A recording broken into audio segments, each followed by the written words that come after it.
very much. In Brazil, police detained 3 people today in that weekend nightclub fire that took more than 230 lives. It happened in Santa Maria, a college town.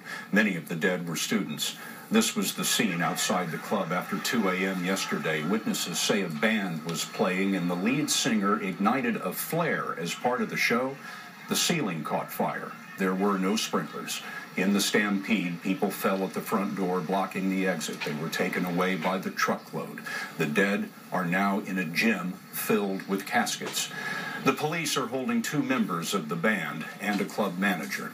Simon Romero is the Brazil bureau chief of the New York Times. He's in Santa Maria tonight, and we spoke with him earlier by phone.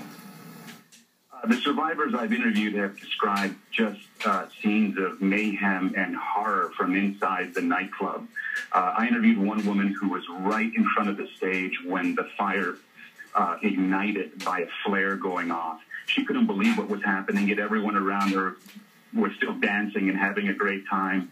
She was in disbelief and started screaming and made her way to the exits and survived.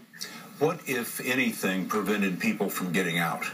Well, some survivors said that security guards at the exits of the club were preventing people from leaving. These guards thought that people were trying to leave without paying their tab. So they just pushed these security guards down and pushed their way through the door.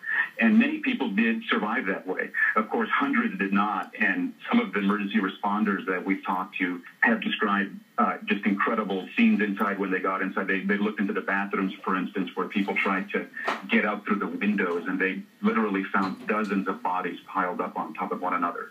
It's traditional in Brazil to have funerals right away, and a number of those funerals have happened already, and I understand you were actually at the cemetery.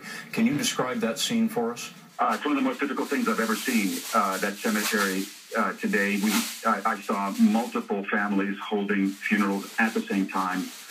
You could hear the wails, the cries of mothers and other relatives who were seeing the caskets of their loved ones lowered into the ground.